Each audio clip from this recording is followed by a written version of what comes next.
Welcome to dust of time, جہاں ہم دنیا کی تاریخ کے راز کھولتے ہیں۔ آج ہم چلے ہیں ایک عظیم سفر پر، پاکستان کی تاریخ کا سفر۔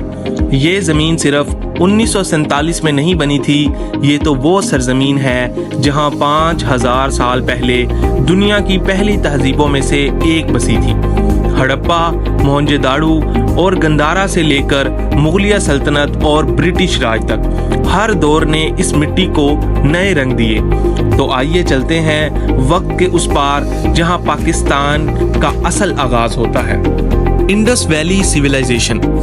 5000 سال پہلے جب نہ یورپ میں شہری زندگی تھی نہ چائنا میں ایڈوانس ٹاؤنز، تب انڈس ویلی کے لوگ شہری تہذیب کے چمتکار دکھاتے ہیں۔ موہنجو داڑو اور ہڑپا جیسے شہر ایسے پلان کیے گئے تھے جیسے آج کے modern cities, street roads, drainage system اور برک ہاؤسز۔ یہ لوگ لکھتے تھے لیکن ان کی لکھائی آج تک ہم سمجھ ہی نہیں پائے۔ ہڑپان اسکرپٹ آج بھی ایک مسٹری ہے، لیکن ان کے ٹولز، ان کی مہریں اور ان کے شہر یہ سب کچھ بتاتے ہیں کہ وہ کتنے ایڈوانس تھے۔ انڈس ویلی کے لوگ اسکلڈ آرٹسٹ تھے، چاندی، سونے، پوئٹری سب میں مہارت۔ ان کا ٹریڈ میسوپوٹیمیا تک تھا، یعنی آج کے عراق کے شہروں کے ساتھ را مٹیریل اور گوڈز کا تبادلہ ہوتا تھا۔ ان کا سسٹم اتنا آرگنائز تھا کہ ہر شہر میں کامن میئرمنٹ سسٹم اور ویٹس ملتے ہیں۔ یہ تہذیب فورس یا جنگ سے نہیں، عقل اور نظام سے بنی تھی۔ لیکن پھر تقریباً 19ویں صدی کے بعد یہ شہر ویران ہونے لگے۔ ریزن انسرٹین ہے، لیکن ہسٹورینز کہتے ہیں کہ شاید کلائمیٹ چینج، فلڈز یا ریور شفٹ نے ان شہروں کو برباد کر دیا۔ یہ تہذیب چلی گئی، لیکن اس کی جد پاکستان کے کونے کونے میں بکھری ہوئی ہے، اور یہی ہے پاکستان کا اصل آغاز، ایک تہذیب جو دنیا سے پہلے اٹھی۔ ویدک ایج اور جمپاداز۔ انڈس ویلی کے بعد تقریباً 15ویں صدی کے آس پاس ایرینز آئے سینٹرل ایشیا سے۔ یہ لوگ گھڑ سوار تھے اور ان کی زندگی کا مرکزی حصہ فائر ریچولز، ویدس اور ٹریبل لویلٹی تھی۔ یہاں سے ویدک دور کا آغاز ہوا، جہاں سنسکرت زبان نے جنم لیا اور ہندو دھرم کے پرانے ٹیکسٹ جیسے کہ رگ ویدا لکھے گئے۔ آئرن کا استعمال فارمنگ اور ویپنز دونوں میں بڑھ گیا۔ پنجاب اور سندھ کے علاقوں میں جمپاداز یعنی چھوٹی چھوٹی سٹیٹس بننے لگی۔ ہر ٹرائب کا اپنا راجا ہوتا تھا۔ یہ دور جنگوں، روایتوں اور نئی سماجی سوچ کا دور تھا، جس میں کاسٹ سسٹم اور پیٹریارچل سوسائٹی کا فاؤنڈیشن پڑا۔ Persian and Greek influence. 6th century BCE میں پرشین امپائر، خاص طور پر ڈیریس I نے سندھ اور پنجاب کے کچھ حصے اپنے انڈر لے لیے۔ اس دور میں ایڈمنسٹریشن اور ٹیکس کلیکشن کا نیا سسٹم آیا۔ پھر 326 BCE میں الیگزینڈر دی گریٹ آیا۔ اس نے انڈس تک مارچ کیا اور راجا پورس کے ساتھ جنگ لڑی۔ الیگزینڈر نے پنجاب کے کچھ علاقے فتح کیے، لیکن اس کے سولجرز نے آگے جانے سے انکار کر دیا۔ الیگزینڈر کا امپیکٹ یہاں کی کلچر، آرٹ اور ٹریڈ پر چھوڑ گیا، جس کا سب سے بڑا ثبوت ہے Gandhara art. Buddhism at Mauryan Kushan empires. Alexander کے بعد چندر گپتا موریہ نے پنجاب کو اپنے امپائر میں شامل کیا، اور پھر اشوکا نے بدھوازم کا فروغ دیا۔ اسٹوپس، مونسٹریز اور پیس میسج ہر طرف پھیل گیا۔ تخت بھائی اور ٹیکسلا جیسے شہر بدھوئسٹ لرننگ کا سینٹرز بن گئے۔ 1st سینچری CE میں کھشان امپائرز آیا، جو سینٹرل ایشیا اور انڈیا کو کنیکٹ کرتا تھا۔ ان کا سب سے مشہور بادشاہ کنشکا تھا، جس کے دور میں گندھارا آرٹ نے 4 چاند لگا دیے۔ گندھارا آرٹ ایک یونیک مکس تھا گریک ریئلزم اور انڈین سمبولزم کا۔ آج بھی پشاور اور سوات کے آس پاس ایسے سٹیچوز ملتے ہیں جو دنیا بھر میں مشہور ہیں۔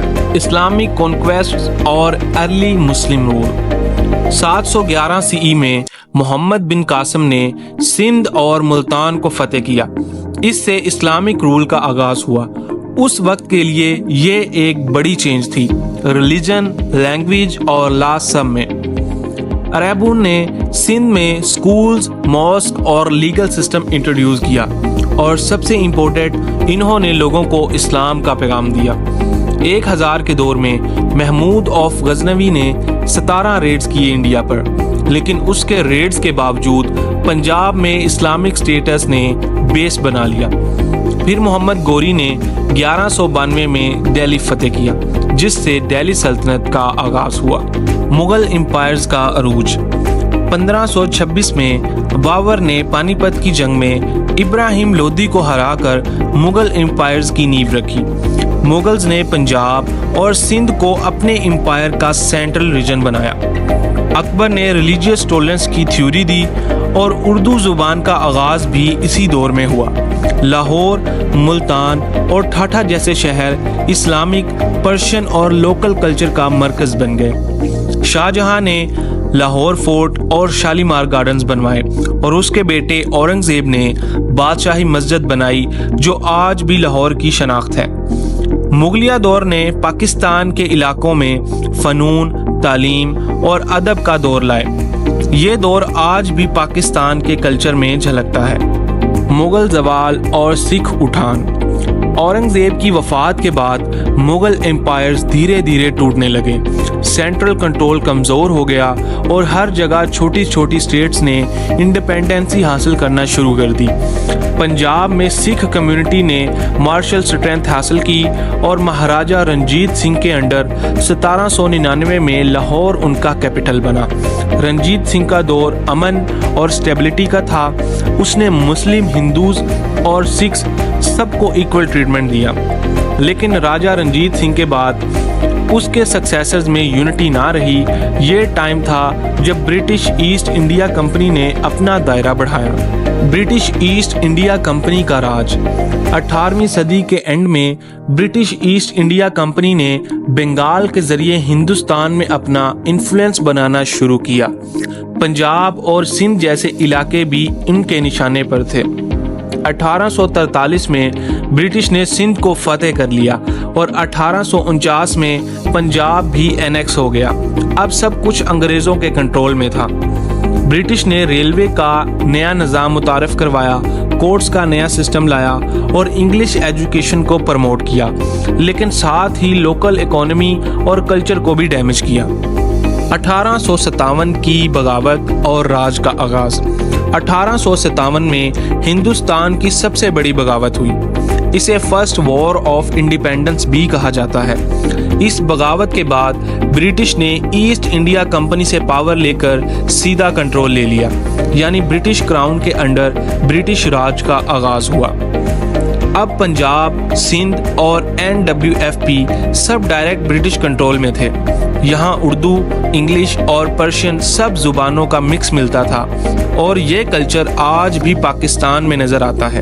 مسلمز آئیڈینٹی اور سر سید احمد خان۔ 1857 کے بعد مسلمز پر شک کی نظر تھی۔ انہی حالات میں سر سید احمد خان نے مسلم ایجوکیشن کا آغاز کیا۔ اس نے علی گڑھ مسلم یونیورسٹی بنائی اور مسلمانوں کو ماڈرن ایجوکیشن کی طرف لے گئے۔ انہوں نے کہا مسلمانوں کو اگر سروائیو کرنا ہے تو انگریزوں سے سیکھنا پڑے گا۔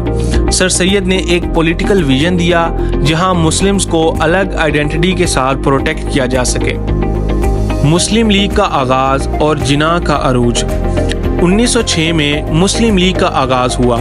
اس کا مقصد تھا برٹش اور ہندوز کے درمیان مسلمانوں کے حقوق کا تحفظ۔ جناح جو پہلے کانگریس میں تھے مسلم لیگ میں آئے اور انہوں نے مسلم کوز کو زیادہ ایکٹیولی سپورٹ کرنا شروع کیا۔ جناح نے سیکولر اور یونائٹڈ انڈیا کا سپورٹ کیا، لیکن جب ہندو میجورٹی کی پولیٹکس ڈومیننٹ ہونے لگی تو انہوں نے ٹو نیشن تھیوری کو اڈاپٹ کیا۔ قائد اعظم تحریک پاکستان 1947۔ 1940 میں لاہور ریزولوشن پاس ہوئی جہاں مسلم لیگ نے ڈیمانڈ کی کہ الگ ہوم لینڈ ہونا چاہیے جہاں مسلم اپنی کلچر، ریلیجن اور آئیڈینٹی کے ساتھ زندگی گزار سکے۔ 1946 کے الیکشن کے بعد ثابت ہو گیا کہ مسلم لیگ اب مسلمز کی ریپریزنٹیٹیو پارٹی ہے، اور پھر 14 اگست 1947 وہ دن آیا جس کا خواب سر سید، اقبال اور جناح نے دیکھا تھا۔ پاکستان کا آغاز ہوا لیکن لاکھوں لوگوں کا خون بہا، مائیگریشن، رائٹس اور دکھ کے ساتھ ایک نئے ملک کا جنم ہوا۔ پاکستان ایک دن میں نہیں بنا، اس کے پیچھے 5000 سال کی ایک کہانی چھپی ہے، تہذیبوں کا سنگم، جنگوں کی دھول اور امید کا اجالا، یہ سب ملا کر اس زمین کا روح بنا۔ آج ہم جو ہیں اس کا راز پاسٹ میں چھپا ہے۔ اگر ہم اپنی اصلی پہچان سمجھنا چاہیں تو ہمیں ڈسٹ آف ٹائم سے پوچھنا ہوگا۔ اگر آپ کو یہ سفر پسند آیا تو لائک کریں، شیئر کریں اور ڈسٹ آف ٹائم کو سبسکرائب کرنا نہ بھولیں۔ اگلی دفعہ ملتے ہیں ایک نئے ملک کی تاریخ کے ساتھ۔ خدا حافظ۔